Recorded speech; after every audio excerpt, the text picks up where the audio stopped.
Welcome back to Neuro-Spectrum Conversations, a podcast where we have honest, raw, and meaningful conversations surrounding autism, neurodivergence, disability, parenting, advocacy, and the real life experiences that often go unheard. I'm your host, Alyssa, and today I'm so excited to be joined by Liam Douglas, who runs a sensory friendly barbershop specializing in haircuts for autistic children and children with disabilities. Today, we are going to talk about sensory needs, inclusion, creating safe spaces for families, and why something as simple as a haircut can mean so much more than people realize. Liam, do you want to go ahead and kind of talk about yourself and your business? Hi, thank you, and thank you so much again for having me. Yeah. So I run Out of This World Cutz. Um, I've been in the service, as far as doing therapy with children for about 9 years now, and I kind of saw a need for that. So Out of This World Cuts really just came from being at a center and just realizing that haircuts are hard. And at Mhm. first, wasn't something that I necessarily even thought about, and all the other things that we think about in our job and in the field. But Mhm. it just really became an interest to me as to why that was difficult and how we can make that easier by kind of pairing some of the things I already was learning, and going to school and learning how to cut hair. So. Yeah, that's really awesome. And it's a much needed service in this area because I know of maybe only two other people who specialize in these kind of haircuts for autistic kids.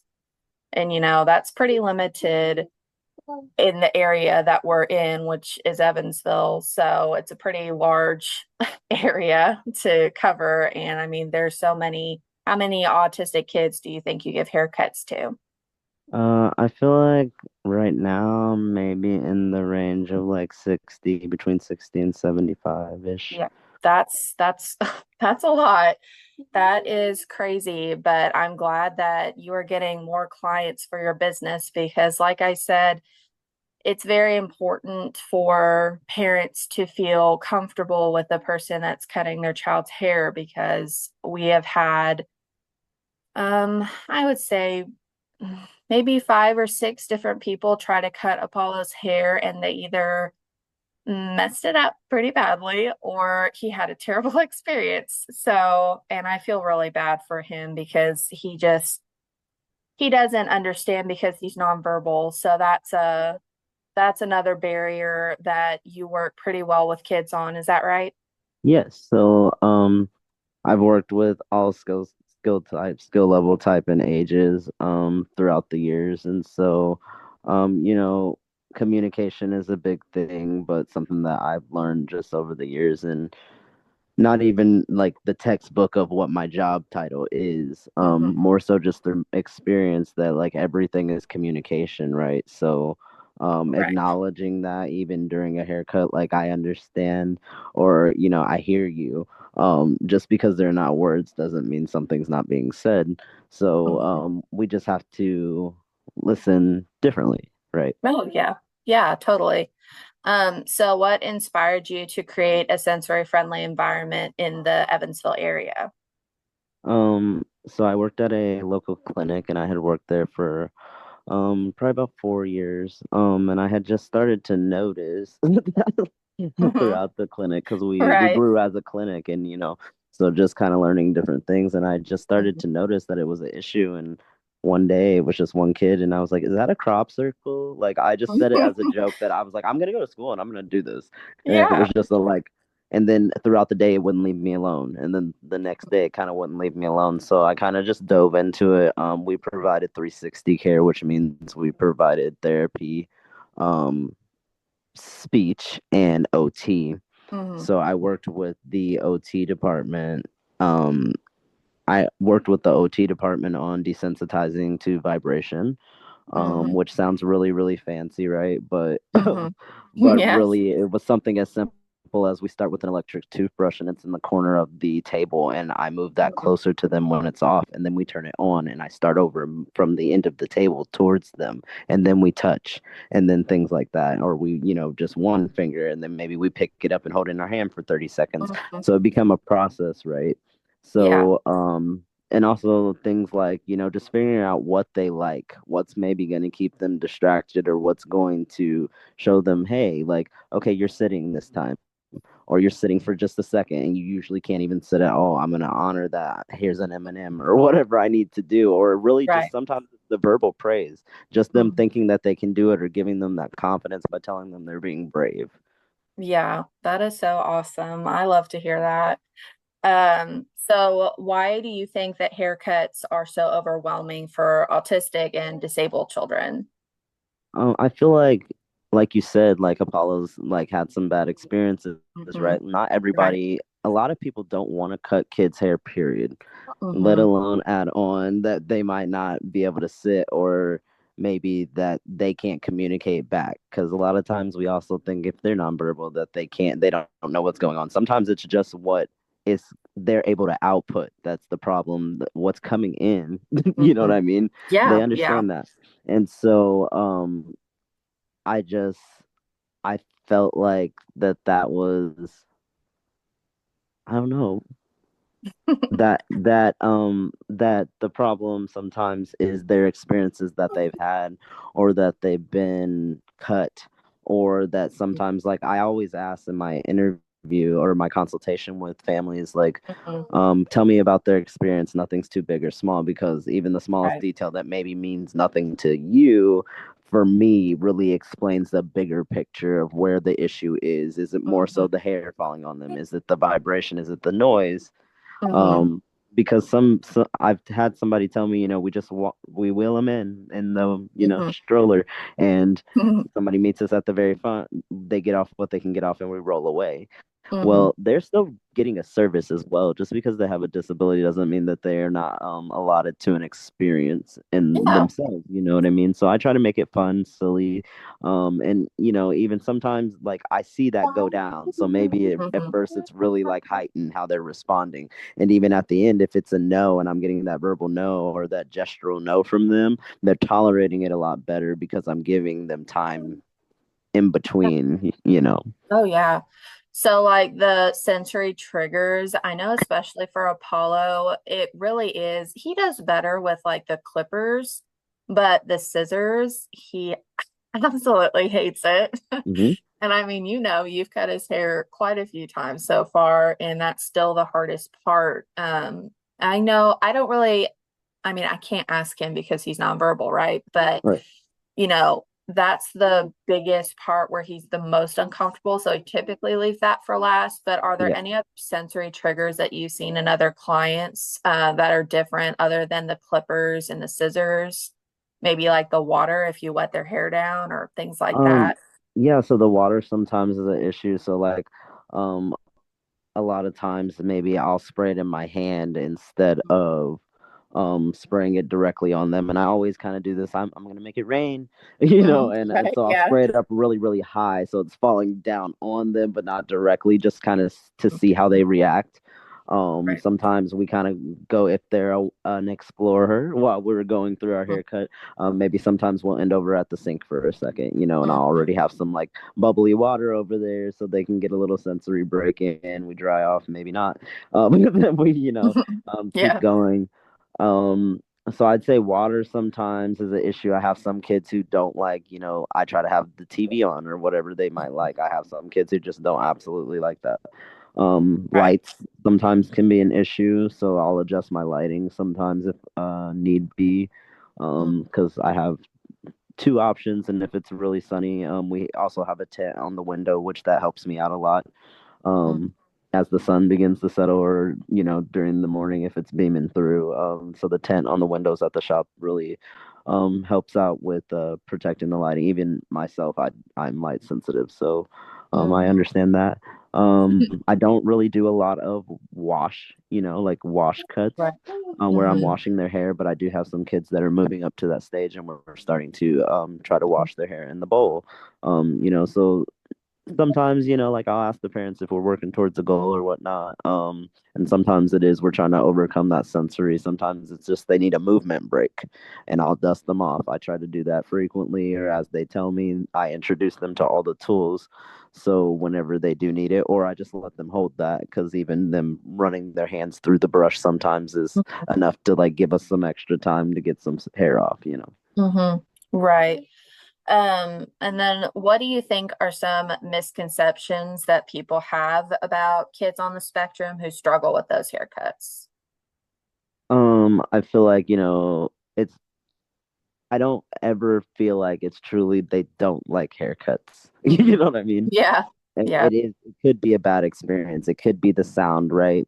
It could be the Hmm. hair falling on them, water, other people around them, the environment. So that's why I do like that I'm able to give that one-on-one hour to each kid, because sometimes that extra the things that are in the room, um, affect what's going on, and that's in any environment, like when we're in Walmart or just when we're in our home and maybe you have a visitor. Sometimes that extra person or that extra noise that we're not anticipating affects what's going on with them just because of the disability, right? So with them getting one-on-one time, they don't have to feel bad. Mom and dad don't have to feel bad Hmm. about whatever's going on, right? Because we take up all the space. So Right. they're able to do that without any other reaction. They're not getting any attention fed from that from somebody else or somebody else looking or commenting. So that helps with comfortability, Hmm. right? And my response to what they're doing Hmm. is probably not what they're expecting because of how other people don't have the knowledge that I have.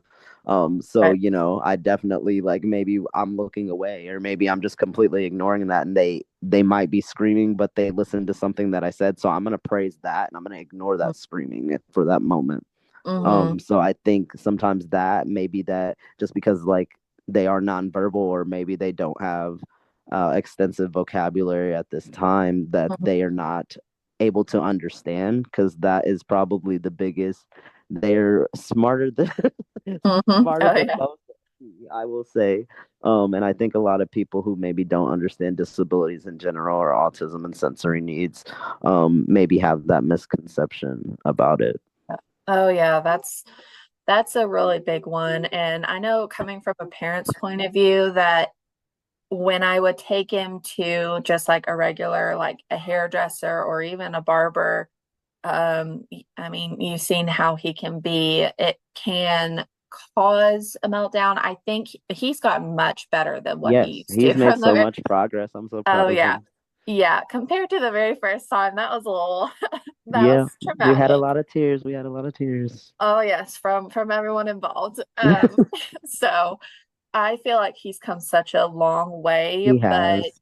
being in a space where there are other people that are not either they're not educated or they are just ignorant to autism, I guess I should say. I know that Yes. sounds kind of harsh, but I mean, it's the truth. I've No, it had very much people so is. say, yeah, they said very hateful things and they stare and they watch, and that just makes me uncomfortable. And then my son picks up on that, and Hmm. then it makes him more uncomfortable. So, being in a space where I feel like he can freely move around, not be judged, and you take your time and you're so patient and kind towards him, that really makes all the difference in the whole entire experience. Um, so I mean, I'm probably going to say it 100 times, but I'm so grateful that you do what you do and you do it so well. And Thank you. even just a haircut, that still means the world to me. And I know that that means a lot to other parents with autistic kids and disabled kids as well, because every kid is so incredibly different. Um, so I mean, some of them might be a little bit more, willing to participate in the whole experience, and then some, like my son, are not very willing.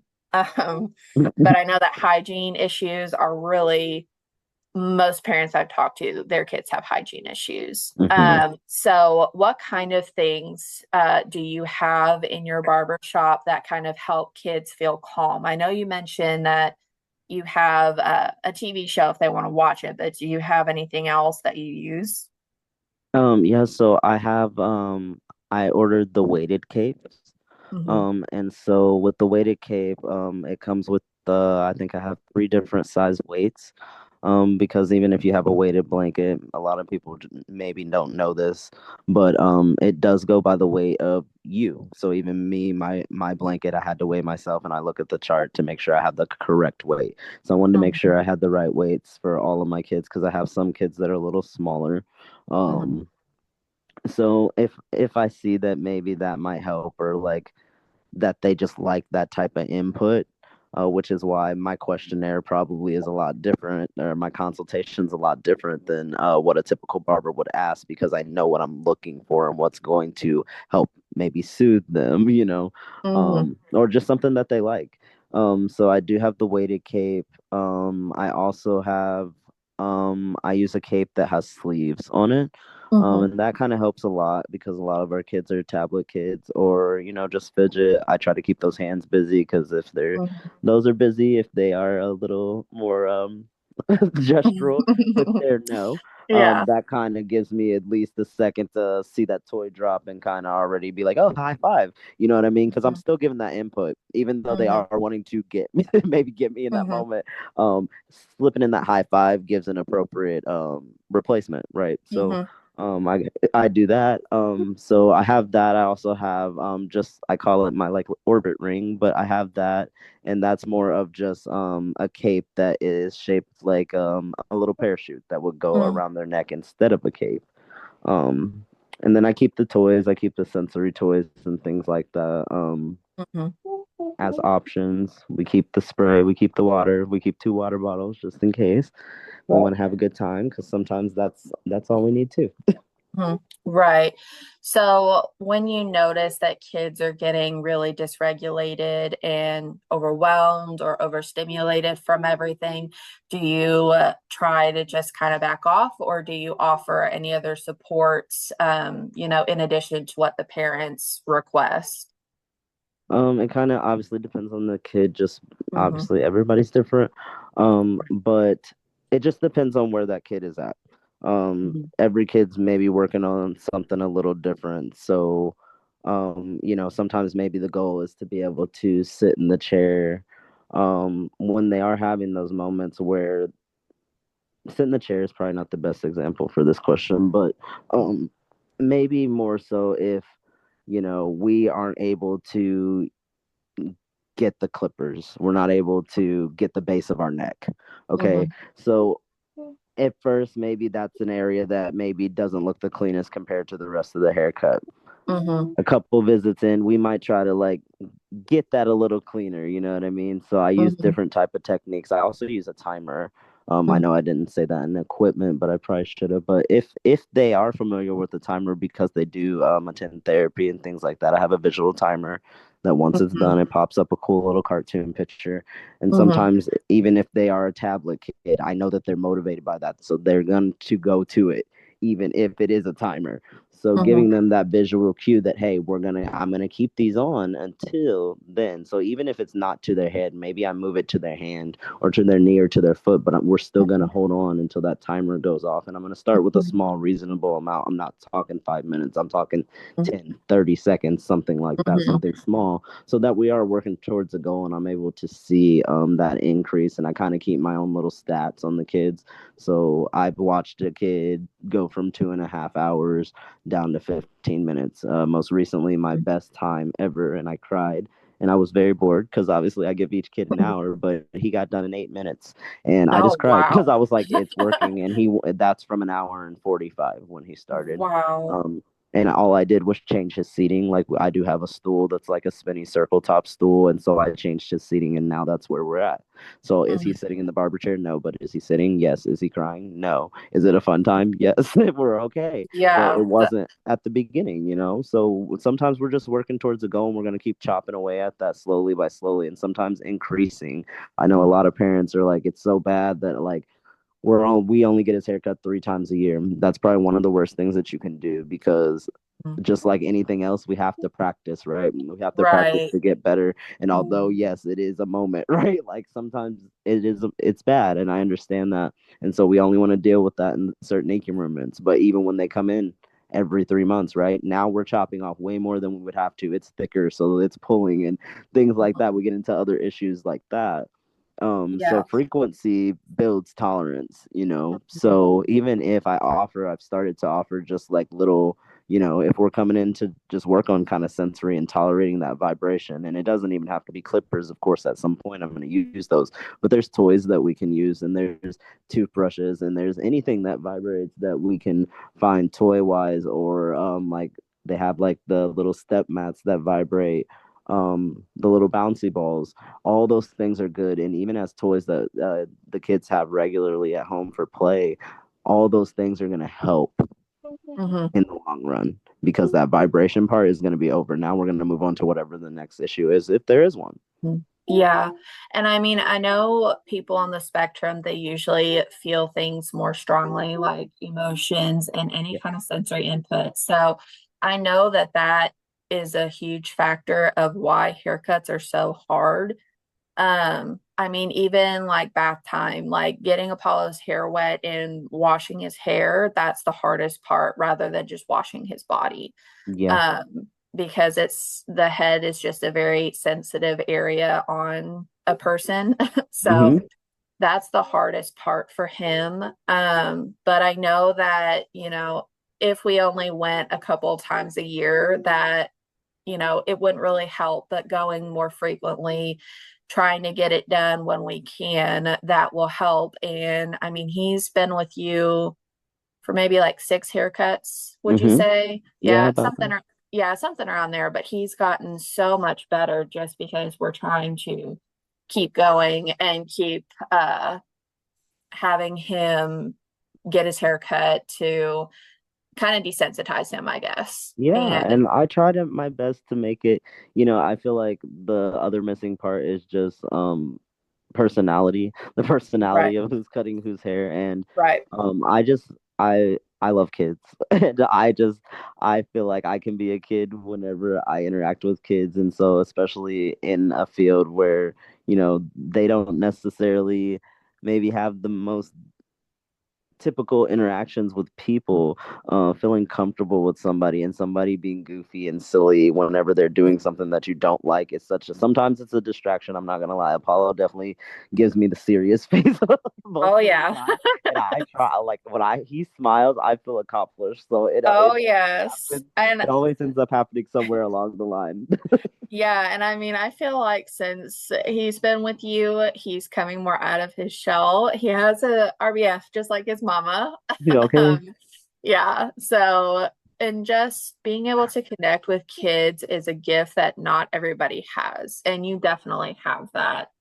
Thank Um, you. because I mean, you meet the kids where they're at, but you also are very accommodating to where they're at on the spectrum, if that makes sense. Yeah. Like for him, he does use his device, but he is talking more. So you are always very excited and happy when he either says no or Yes. he says a short but simple sentence. You always praise him for that. And that also means the world to me because my husband and I obviously do that. Hmm. So we praise him for the small wins, but it's important to me to have the other people that have some part of his life in their hands that they celebrate those wins too. And it's still a Um, big, I mean, yeah, that is still it would be seen small to somebody who doesn't understand. I understand right. the struggle, and I also I love the AAC device. I'm very fluent in that. I've been working with clients who have that for years. And so I see the importance in that. I always encourage to, if they do use a device or any kind of alternative communication like PECs or a communication board in any type of way, that they bring that with them because I want to. Mhm. It's not often that somebody pulls that out and they know what that is or how to respond, Mhm. or even sometimes if they have it and they won't talk to me, and when I get on there and start putting just sentences Mhm. together and I hit it and they're Hmm. just shocked that I even know what I'm doing, and they get motivated because they're like, "Whoa, wait, he knows how to use my he's Yeah. using my voice." And Yeah. so I think that makes the difference too, because even in, when they do get well endowed enough in it to, or fluent in it to be able to use it in public to like order their food. Hmm.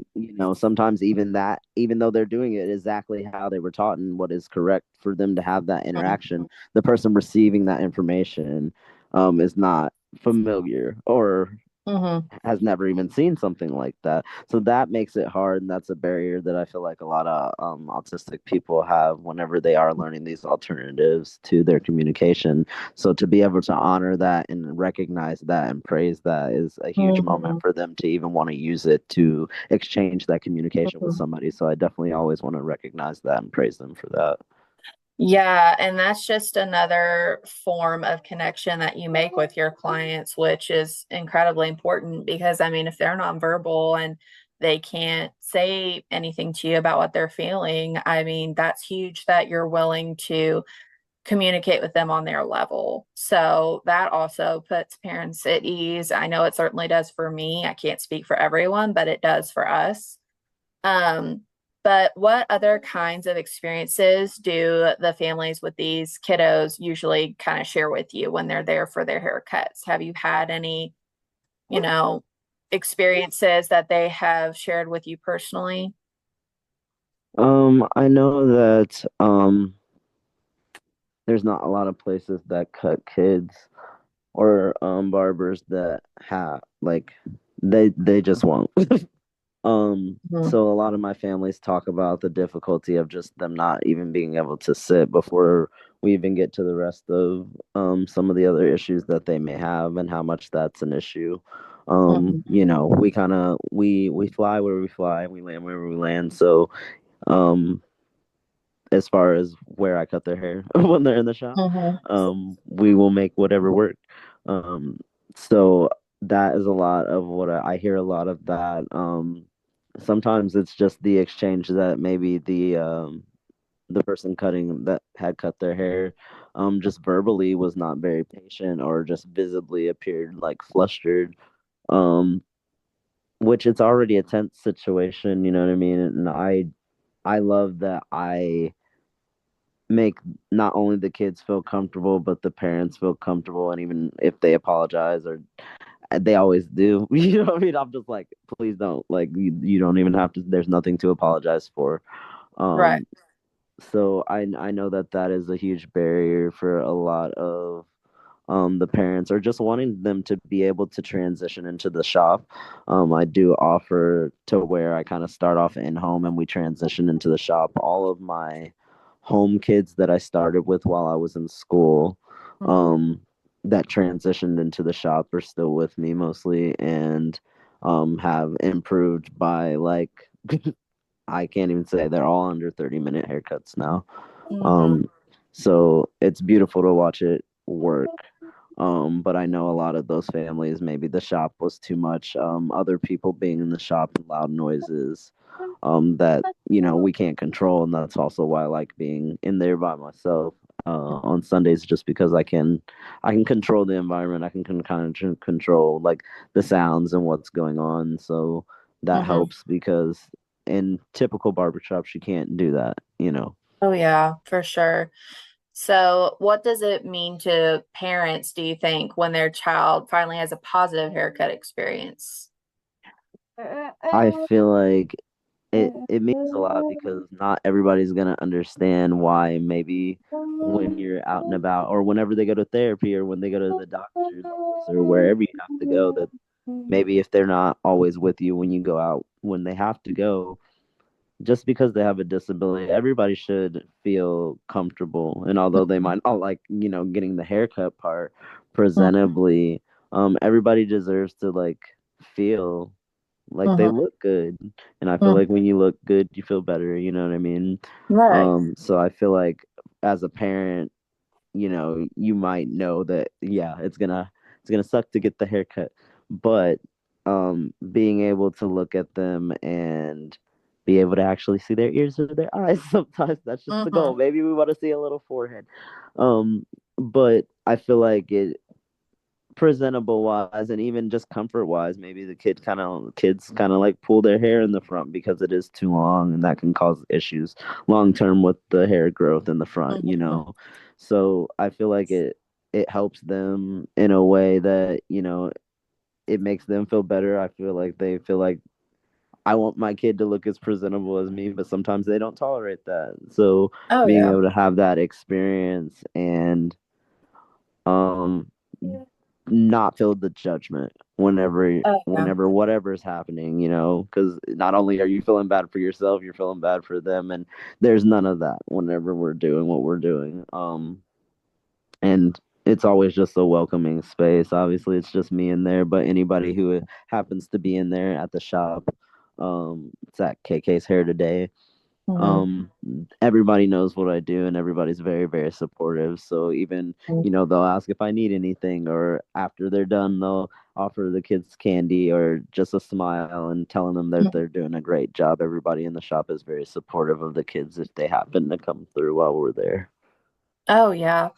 Yeah, that means a lot to us. You know, I've had a lot of people tell me I need to let his hair grow out. I was like, no, I don't think so. Just because his bangs get so long in the front Yeah. and it grows that kind of way. I don't really know exactly the correct term for that, but You're like, that's you just the know, growth pattern. oh yeah, that's his growth pattern, and he has his little rat tail in the back, and Yeah, we love yeah. the rat tail. That's always the first, so we got to start there.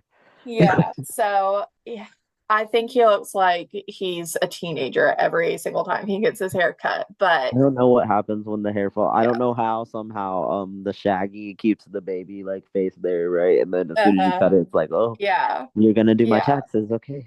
oh yeah, yeah, and he looks so much older, but I can tell that, he's excited and he has been talking more about you specifically and getting his hair Oh, cut. And, that just shows me that the work you're doing matters. And this is a huge need in our community. So, what advice do you think you would give to other barbers or professionals who want to create a more inclusive space or offer like those sensory friendly haircuts? I think being educated like really does make the difference. I always say I'm not necessarily a barber. I'm a therapist who became a barber. Because that's where my heart lies in figuring out how to make it work and what makes it Mhm. easier. So that's what makes my brain tick. And I understand that not everybody has been in the field, or like I know I advertise mostly for the kids, but I cut adults too, who have disabilities.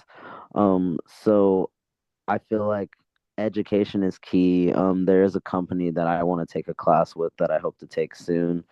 And their motto is trust, not trauma. And I feel like that's kind of how I operate, as well. You know, because we're building that trust. After that, we can get through the other things, right? So that's why I take the extra time to pair with them. But I feel like other barbers and just salon professionals, that is being educated is key. Really, eventually that's something that I want to offer, is just like some classes to kind of explain some of the things that they might run into and how to make that a little easier, because I can't Oh cut them yeah. all. I can't cut them Hmm. all. Hmm. Even though I Right. would love to, love to, love to. But it's still important for, because you never know whenever somebody might sit in your chair, and you want to be able to provide services to everybody. Everybody should want to do that. Hmm. So being educated, I feel like, is the top, the at the tippy top, because I don't feel like you can proceed if you don't really know what you're doing. And autism is such a spectrum, obviously. Oh So yeah. that it's some of the stuff I feel like it's almost necessary to have some of these experiences Hmm. to be able to fully understand. But I feel like if I was ever able to teach a class, like there's nothing that I couldn't explain it because I've been Hmm. I've been in a lot of situations and I've worked for a lot of different companies. Even before I did this, I was a DSP for many, many years and worked for several different companies. And so I really love what I do, but I feel like I wouldn't be as good at it if I didn't know all the things that I know. So Mhm, being educated, maybe searching out for those classes or talking to somebody like myself would shed some more light on that. And mhm, just, I don't know, patience. And it's okay to say that mhm. it's not for you. You know what I mean? That's better Yeah. than just it's some people just take bookings or take a hair booking because they want the money, right? It's deeper Mhm, than that, and that's why one of my mottos for the company also is it's more than just a haircut because it is. mhm. um Right. that's almost the last part that I have to get to. There's so many things that I do before we even get to that part, you know. And even if it is a haircut, like it might not be the most perfect haircut, but as we go along and the more frequency that we get, or the more I figure them out and what helps them be Mhm, able to feel safe during their haircut, we get a better result. So it gets better and better and better, and the time gets shorter and shorter and shorter, and we can mhm, cut more off maybe, you know, or we're getting a cleaner haircut, or they're being able to mhm, sit. So we're working towards a goal. So I feel like also that's like it's progress, not perfection, is mhm. something that they could learn as well. Right. That's so awesome. I really do appreciate you taking the time to be on here and kind of talk about your business. And it's called Out of This World Cutz in Evansville, Indiana.